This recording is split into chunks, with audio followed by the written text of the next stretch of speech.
Okay, guys, this is the Angryprepper. So today's video, we're going to talk about how bad will the storm get.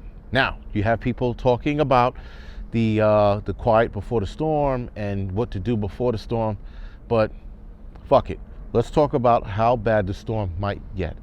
Now, we are faced with so many things today, it's insane. I mean, listen.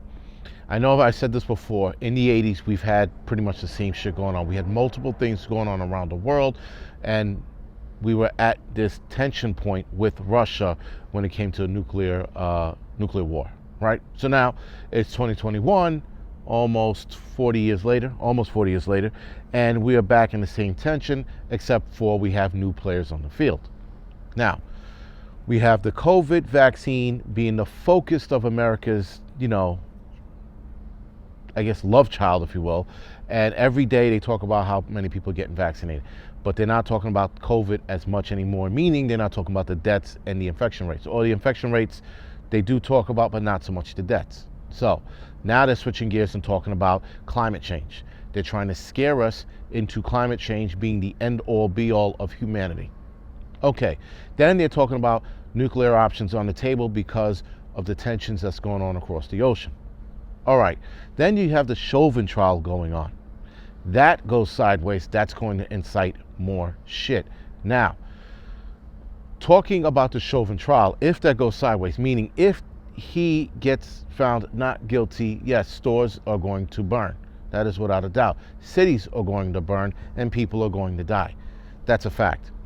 But it doesn't help that Maxine Waters, that fucking burnt fucking bacon bitch, right, sits there and incites some shit, and everybody goes, well, you know what, it wasn't that bad. She didn't really mean it in that way. She meant it as in protesting. The bitch didn't mean it that way.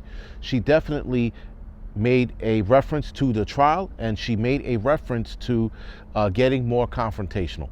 The only more confrontational you can get is going hands-on with PD. Now, this is what Maxine Waters said. We got to stay on the streets and we got to get more active. We got to get more confrontational. We've got to make sure that they know we mean business. What does that mean to you? Well, that means that she's definitely, or they are definitely looking to be more confrontational. They are looking to do what? I say get more confrontational. That means get in their face more or get more violent. That's how I take it. But again, the Democrats, they're spinning it around because when Trump said something not even fucking close to this, they were looking to impeach him, and they did. But with her, she's going to stay in office. And Pelosi said she doesn't have to apologize. There is something wrong with America and the way we're moving. There is absolutely, obviously, a one-sided agenda, and the Democrats just proved it. So, with her pretty much pouring gasoline on the situation, this could incite more people to get more violent, to get more agitated, to get more confrontational, like she said.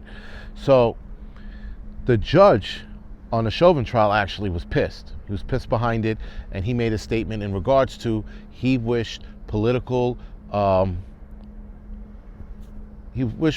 figures would stay out of this case and not make incendiary comments. And he also said something along the lines that he wished that they would uphold the job that they were appointed for. So he was pissed nonetheless. And again, guys, with everything going on, with everybody's tension so high, and even people in the street, right? Even people in the street, the regular average citizen, the tension's high, right? And so now what do we do with that, right? How bad is the storm going to get? Now, the storm looks like it's going to get pretty fucking shitty. How do we prepare for that? There's so many different levels that we can prepare for, right? There's nuclear war, there's civil unrest, there's a pandemic. The three combinations that I never thought would be coming in at the same time. Nuclear war is a possibility. It's not going to happen. The pandemic is here, and we saw civil unrest all of last year and probably into this year, right? So now we are faced with the actual events that we were preparing for. Some of us were preparing for civil unrest. Some of us were preparing for a pandemic. Some of us are preparing for the possibility of a nuclear war. Some of us are preparing for food shortages, which might be coming still. I know that people have been saying it, but it looks like it's starting to creep up because the prices of food is starting to skyrocket, or go up rather, not skyrocket. That was a bit dramatic, but it's definitely starting to go up. So where do we go with this, guys? Well, we just need to prepare. We got to keep preparing. As far as nuclear war goes, there's a lot of things you can do. Like, for example, if you live in the city, get the fuck out. So obviously we're looking to get out, and we have a backup plan should they drop a nuke fast. We will shelter in place if we have to, and if we don't and we have time, we're out of the fucking city. But if we have to stay in place, we're staying in place.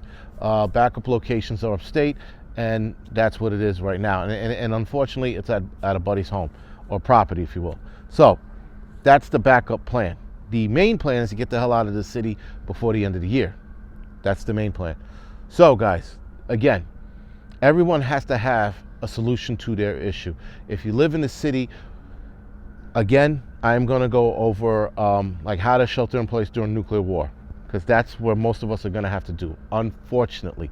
I know a lot of people who live in nice suburban areas where you guys have money, trees, and ponies.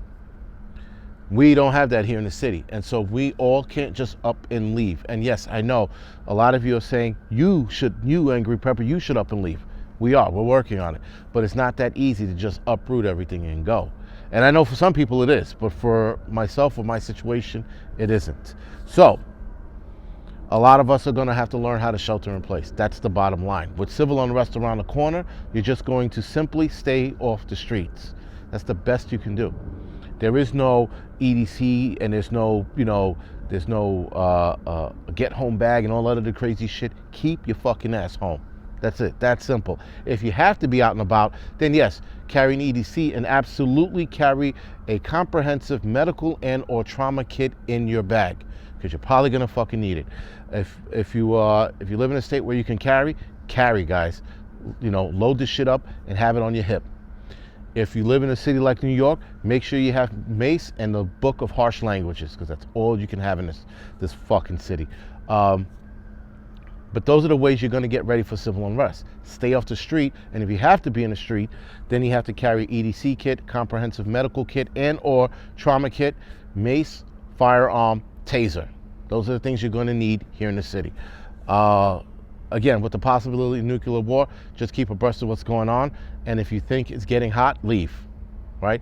If someone threatens, somebody opens their mouth, whether it's North Korea, Russia, or us, opens their mouth about launching a nuclear weapon, it's time to go, right? And I'm not even gonna fucking wait around to see how it goes down. We're out, right? So those are your options right now, because we're getting to that point. Again, city prepping, guys, for a lot of us, the shit's an acceptable loss. I know that all the shit that I gathered over the years, the food that I gathered over the years, it's an acceptable loss, because I can't take it with me. I don't live in West Bumblefuck, Ohio. I live here in New York City, right? So a lot of us city folks, our preps are gone. It's a loss. Unfortunately, I would love to take a lot of it with me. I could take some of it, but I can't take all of it. All right, guys. So anyway, as far as the storm getting bad, it's going to get bad, but it's how you weather the storm. It's how you react to that storm. That's the point of prepping, so that you don't react like a fucking baby back bitch. You fucking respond to it like a fucking man and woman. You confront it, you pivot, and you move forward. That's what we do, and that's how you're gonna weather the storm. You're gonna look it straight in the fucking face, and you're gonna take it on. You're not gonna cower, you're not gonna run, you're not gonna start crying, you're not gonna start writing fucking letters to, fucking your dead relative. I wish I'll join you in heaven. None of that bullshit. You're gonna tackle what's in front of you, and you're gonna move fucking forward. That's the idea. Whether we do it or not is a different story, but that's the game plan, guys, is to come up with a solution, go by the solution, study your solution, and enact it if you need to. That's the point of prepping, guys, so that you don't fucking waver in the bullshit, and so that you don't fucking, get scared. You're going to be scared, or you're going to be nervous rather, right? You might be scared, but you shouldn't be terrified, and you shouldn't be fearful. You should look at shit and get a little nervous and go, all right, this is getting ugly, but we're going to have to do this, right? That's as simple as that. Anyway, guys, this is the Angryprepper. Thank you for watching. Like and subscribe to this channel. You can also head over to the Angry Truths channel, like and subscribe to that. Other than that, guys, thank you for watching.